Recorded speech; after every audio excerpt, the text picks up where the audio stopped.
அந்தகன் 2024ல தமிழ்ல தியேட்டர்ல வெளிவந்த ஒரு கிரைம் த்ரில்லர் மூவி. நாகராஜன் இந்த படத்தை டைரக்ட் பண்ணிருக்காங்க. பிரசாந்த், சிம்ரன், கே.எஸ். ரவிக்குமார், யோகி பாபு, சமுத்திரகனி மற்றும் பல படத்தில் நடிச்சிருக்காங்க. இந்த படத்துடைய கதையை பார்த்தலாம். படத்துடைய ஹீரோ பிரசாந்த் கண்ணு தெரியாது. அவர் பியோனோ கலை இசைக்கலைஞர். இவர் பார்ல அப்படியே வாசிச்சுட்டு பியோனோ இசைக்கலையை மற்றவங்களுக்கு கற்றுக் கொடுத்துட்டு அப்படியே தன்னோட லைஃப் அப்படியே ஓரளவுக்கு ஓட்டிட்டு இருப்பாரு.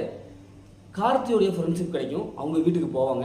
அவங்க வீட்டுக்கு போய் அங்கே பியோனோ வாசிக்கணும். அப்படி போகும்போது அங்கே கார்த்தி கொலை செய்யப்பட்டுருவாங்க. இப்போ இந்த கொலை யார் செய்தா? அது மட்டும் இல்லாமல் பிரசாந்த் அவங்களுடைய கண்ணு முன்னே இன்னொரு கொலையும் நடக்கும். அந்த கொலையை யார் செய்தா? பிரசாந்த் இதை எப்படி கண்டுபிடிக்கிறாரு? அவருடைய லைஃப்பில் என்னவெல்லாம் பிரச்சனை ஏற்படுது, இறுதியில் என்னாச்சு அப்படிங்கிறதா இந்த படத்துடைய ஒன்லைன். இப்போ இந்த படத்துடைய பாசிட்டிவ் பார்த்தாவே செகண்ட் ஹாஃப் தாங்க. ஏன்னா செகண்ட் ஹாஃப் ஸ்க்ரீன் பிளே படு ஸ்பீடாக பயங்கரமாக போயிட்டுருக்கு. அதே மாதிரி படத்தை நடித்த பிரசாந்த் அவங்களுடைய ஆக்டிங் செம்மையாக இருக்குது. அவங்களுடைய கேரக்டர் நல்லா இருக்கு. படத்தை நடித்த எல்லாமே வந்து சூப்பரான ஒரு பர்ஃபார்மன்ஸ் கொடுத்துருக்காங்க.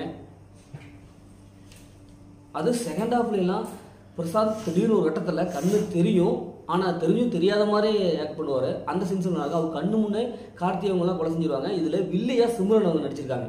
அவங்களோட ஆக்டிங் நல்லா இருக்கு. அவங்க பண்ணுற அந்த வில்லத்தனமான காரியம் ஒரு சைக்கோ கில்லர் மாதிரி நடந்துருப்பாங்க. அந்த சீன்ஸ்லாம் செம்மையாக ரசிக்கிற மாதிரி இருக்குது. அடுத்தது என்ன இருக்கும் அப்படிங்கிற ட்விஸ்ட் அண்ட் டர்னிங்கில் ஓரளவுக்கு மெயின்டைன் பண்ணியிருக்காங்க. ஆனால் பிரசாந்த் ஒரு இடத்துல உண்மையாகவே கண்ணு தெரியாத போயிடும். இதை வச்சுக்கிட்டு எப்படா கொலகாரனை கண்டுபிடிப்பாங்க அப்படிங்கிற ஒரு பதட்டத்தை அவங்க ஏற்படுத்துவாங்க. கிளைமேக்ஸ் ஓரளவுக்கு சூப்பரான ஒரு கிளைமேக்ஸ் கொடுத்துருக்காங்க. இந்த படத்தோடைய மைனஸ்ன்னு பார்த்தா இந்த படம் ஏற்கனவே ரீமேக் படம். இந்த படம் ஒரு ரீமேக் படம். ஏற்கனவே இந்தியில் 2018 வந்துருச்சு. அந்த தூண் அப்படிங்கிற டைட்டிலில் வந்துருச்சு. ஆனால் அந்த படம் செம்மையான தேசிய விருது வாங்கின படம். அந்த படத்தை ரீமேக் பண்ணி கொடுத்துருக்காங்க. இந்த படத்தை பார்க்கும்போது நம்ம இசை கெஸ் பண்ணல, அடுத்தது இதுதான் படம் நடக்க போகுது அப்படிங்கிற மாதிரி இந்த படத்துடைய ஸ்டோரி இருக்குது. அதனால் அந்த படத்தை பார்த்தவங்களுக்கு இந்த படம் கொஞ்சம் மைனஸாக தான் இருக்கும். ஒரு 2 வருஷமாக அந்த படம் ரிலீஸ் ஆகிறதுக்கு படாத பாடுபட்டுருக்கு. இப்போ ரிலீஸ் பண்ணியிருக்காங்க. அதனால் அப்போ இருக்கிற டெக்னாலஜி எப்படியோ அப்படி தான் எடுத்திருக்காங்க. அதனால் இன்னும் கொஞ்சம் அந்த சீன்ஸ்லாம் இன்னும் கொஞ்சம் ப்ரிடிக்டபிளாக இல்லாமல் இன்னும் கொஞ்சம் புதுமையாக கையாண்டுருக்கலாம். அது ஃபஸ்ட் ஹாஃப்லாம் கொஞ்சம் போர் அடிக்குதுங்க. ஏன்னா ஃபஸ்ட் ஹாஃப் எல்லாம் நடா ஒரு கண்ணு தெரியாத அப்படின்ட்டு படம் ஸ்பீட் எடுக்கிறதுக்கு நம்மளை அந்த படத்துக்குள்ளே நுழைய வைக்கல.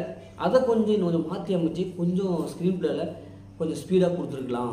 மற்றபடி செகண்ட் ஹாஃப் ஒரு ட்விஸ்ட் அண்ட் டர்னிங்லாம் எல்லாம் பார்த்து பழக்கப்பட அதே ஜேனர் தான். ஒரு கண்ணு தெரியாத ஒரு ஹீரோ எப்படி வில்லனை பழி வாங்குவாங்க அப்படின்ட்டு அப்படி தான் போயிட்டுருக்கு.